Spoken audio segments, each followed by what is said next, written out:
No niin, me ollaan saavuttu nyt, no ei nyt kuuluisalla Karibian. Ollaan saavuttu siis tänne kongressikujalle. Olisi tarkoitus se pyöräergometrihomma hoitaa. Mä en oikein tiedä, että mitä tässä nyt tulee. Nukui saakeli huonosti ja mietin, että uskallanko syödä vai enkö uskalla syödä ja söin kuitenkin. Niin.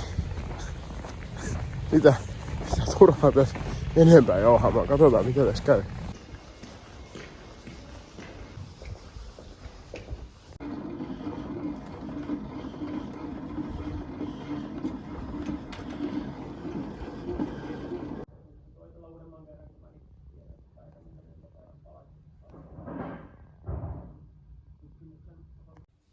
No niin, tutkimukset oli siinä. Pari settiä tossa tuli vedettyä. Ekaan kerralla oli vähän semmonen fiilis, että nyt ei oikein saanut annettu kaikkea, mutta toisella kerralla sit tuli. Eli ei jättänyt kesken tavallaan kummallakaan kerralla. Sai vähän palautusjuomaa, mikä oli aika nättiä. Ja sit ne antoi niinku ton tauon välissä antoi mulle semmosen heidän palautusjuomaa, mikä oli pirun hyvää. Se oli oikeesti tosi hyvä makusta. Mut joo, mä oon ohi nyt. Jatketaan jossain merkeissä. Eventually.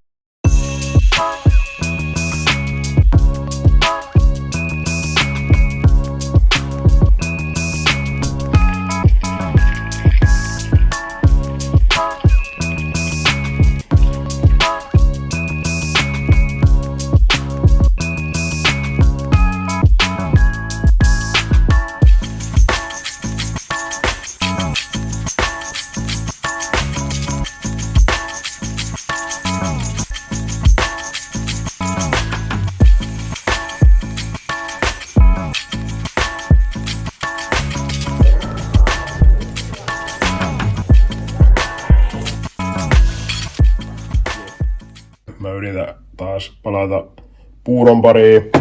Puuron parissa mä olin aika pitkään, mutta sitten mä luovuin siitä. Alkoi maistua vähän betonilta se kaikki. Niin yritetään uudestaan. Annetaan uusi mahdollisuus. Laitetaan vähän mehukeittoa joukkoa ja kaikkea muuta.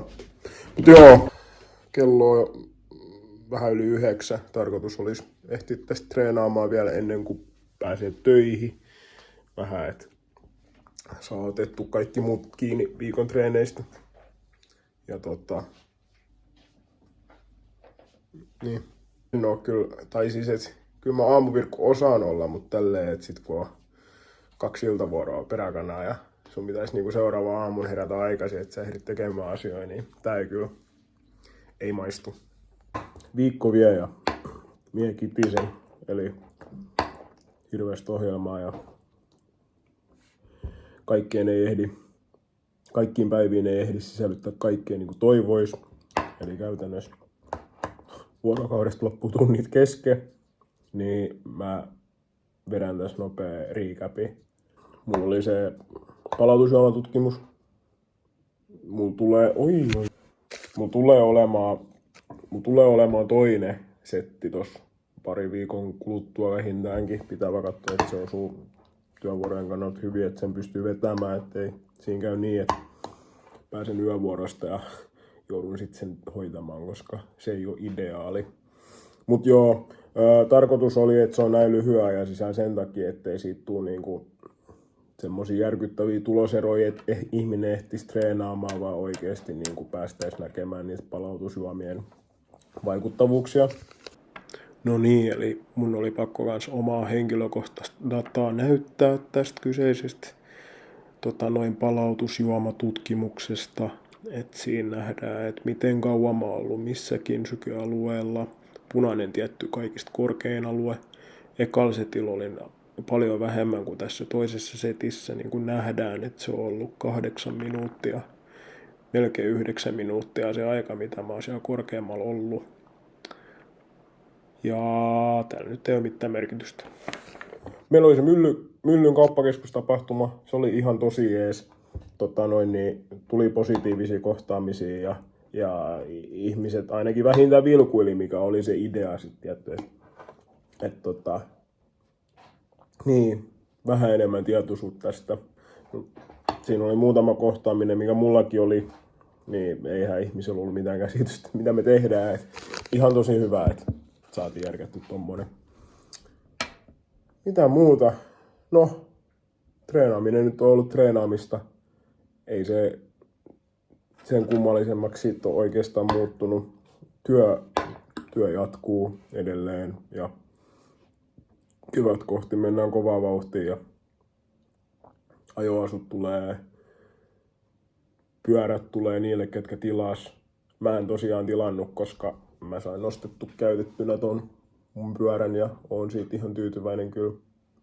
Vaikka mä kyllä katsoin, että saakeli, se on hieno se uusi pyörä. Tai viime vuoden malli, se taisi olla. Mutta se oli silti ihan saakeli hieno. Vähän tuli semmonen pieni harmitus asiasta. Miksi mä lähtenyt siihen junaan mukaan? No, mutta aina voi jossitella. Kyllä toi on ihan tarpeeksi hieno toi munkin. Pitää ehkä vähän personoida sitä jollain tavalla. En mä tiedä miten, mutta ilmastu betonilta. Kiva, jos katsoit tähän asti. Tykkää, kommentoi, whatever. Ja jos tulee jotain niinku sisältöehdotuksia, semmosia, mitä mä kykenen toteuttaa, niin niitä voisi tietty ehdottaa, että mitä ihmiset toivoo, kun te katsotte näitä videoita. Haluatko te jotain lisäinformaatiota jostain tai mä uhkailin, että jotain 24 tunnin haaste tekisi, mutta en todellakaan tee. Unohdetaan se. Ei mitään älyttömiä haasteita, mutta kommentoikaa. Edes sen, että oliks jees vai eikö ollut jees ja mitä kehitettävää voisi olla. Ja jos on jotain, mitä haluatte nähdä, niin koitetaan mahdollistaa.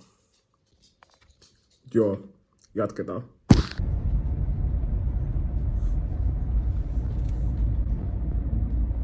Kelatkaa. Ihan uskomatonta.